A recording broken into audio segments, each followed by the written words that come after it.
is an American fighter bomber attacking a communist installation in Vietnam. Its firepower is accurate and deadly.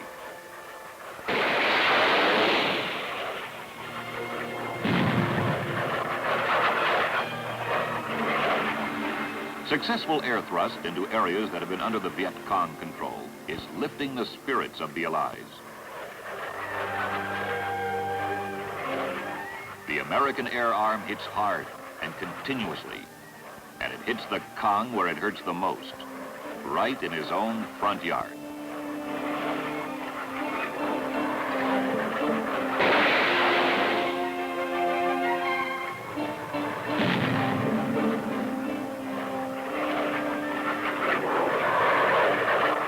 This fighter jet was designed for air support, capable of delivering bombs, rockets, and guided missiles.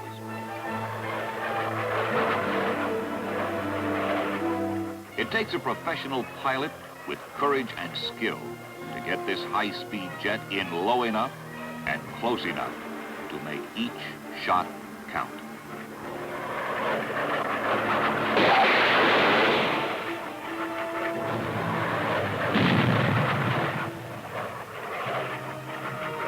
The jets have made direct hits and inflicted severe damage and destruction upon the enemy.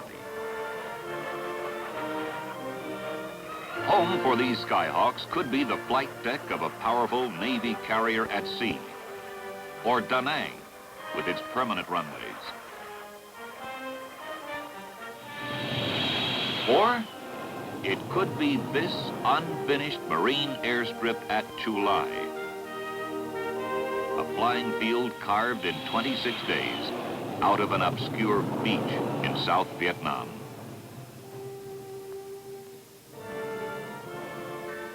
In length, it's the size of 3 flat tops laid end to end. Even unfinished, it's fully operational. This field was built primarily for Marine support aircraft. Each piece is portable. The control tower can be picked up and moved by a helicopter. The arresting gear was hauled from the beach by a tractor trailer. The runway comes in a truck, in sections.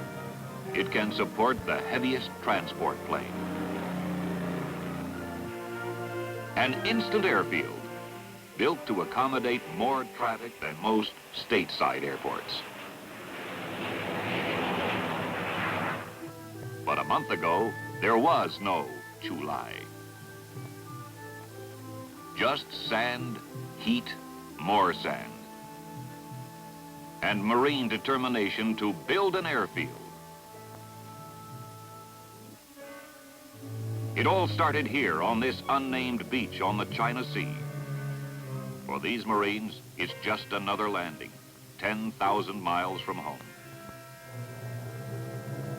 To them, this was nothing new, nothing different. They'd been doing it opposed and unopposed for almost 200 years. This mission, seize and defend enough real estate to build an airfield. It sounds simple. It is, for professionals. The helicopter hasn't changed the idea behind the amphibious assault. It's just added a new dimension. Marines arrive in helicopters from Navy carriers at sea, sealing the approaches to the beachhead. The object? Find the Viet Cong, engage him, destroy him, or drive him off.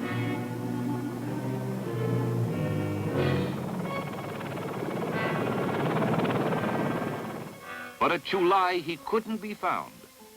The Guerilla chose not to fight. Seabees move in right behind the Marines. They find their enemy, sand. Sand so deep, even powerful earthmovers bog down. Under the sand, the ground is flat, but the Seabees want it flatter.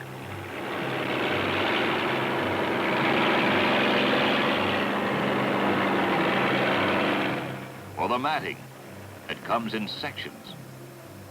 Interlocking aluminum planks that weigh 144 pounds and can stand the impact of a fully loaded giant cargo plane. This is hot, hard work. The sand is always there. The Seabees curse it, fight it, but still, it has to be moved. The entire area around the airfield has to be searched and patrolled. The Marines give themselves little rest. The Viet Cong can be allowed no sanctuary. For 2 years, this was his sanctuary. The Marines have to find him, root him out.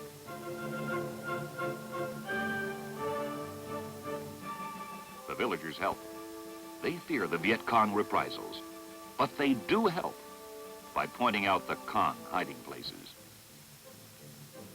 The Marines find traces of the enemy, medical stores, communist propaganda, caches of food, and the guerrilla himself, a tough, trained enemy, innocent-looking, but deadly. Marines patrol deep into the brush searching for guerrillas. It's a hot, dirty, frustrating job. Frequent breaks are necessary. Water is a precious item. You can drink it or cool off with it.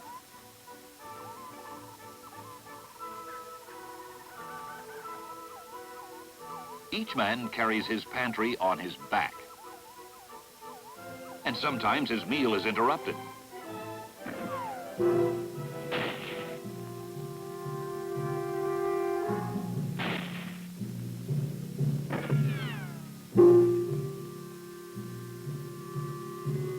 The Marines pursue the enemy. He's elusive. This is his territory, and he knows it well. Well enough to hit, run, and then vanish.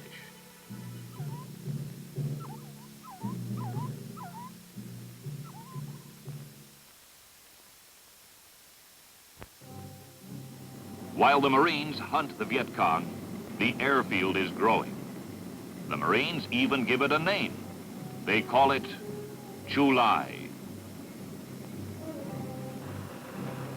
Sand hills vanish and depressions are filled. Each interlocking panel is designed to fit perfectly into place. Almost. Hour by hour, the strip takes shape. It is now almost 3,500 feet long. In the days to follow, the Seabees will more than double its length. But a combat airfield needs more than a runway. It needs a mirror landing system and arresting gear, like that used on aircraft carriers. It needs refueling points, revetments to protect airplanes, a tank farm for fuel, complete to the last detail. Everything necessary is now in place, ready, waiting.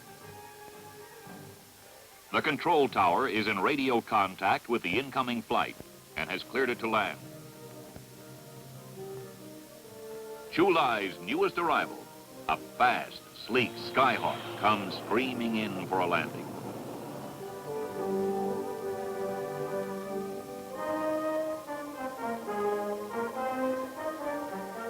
These jets are only the first combat Marine attack squadrons to be based at this field.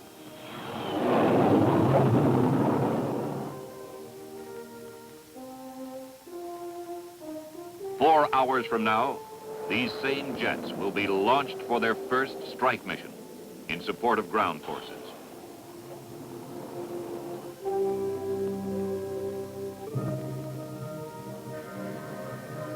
The airfield at Chu Lai is now alive. The Skyhawks have a home.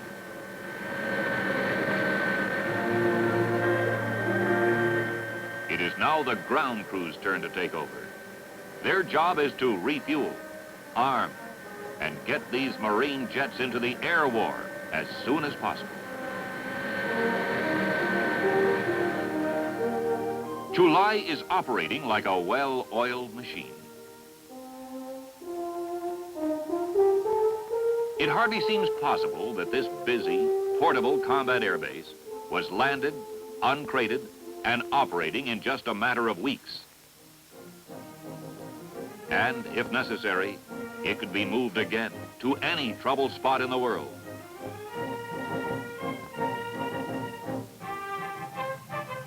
This combat airfield is hungry.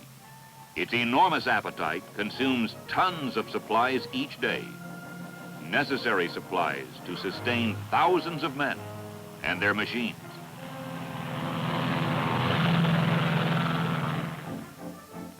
Many items must be delivered daily to keep Chu Lai operational. Fuel for jets. High-velocity air-to-ground rockets. 20-millimeter shells for aircraft cannon. And food, usually sea rations.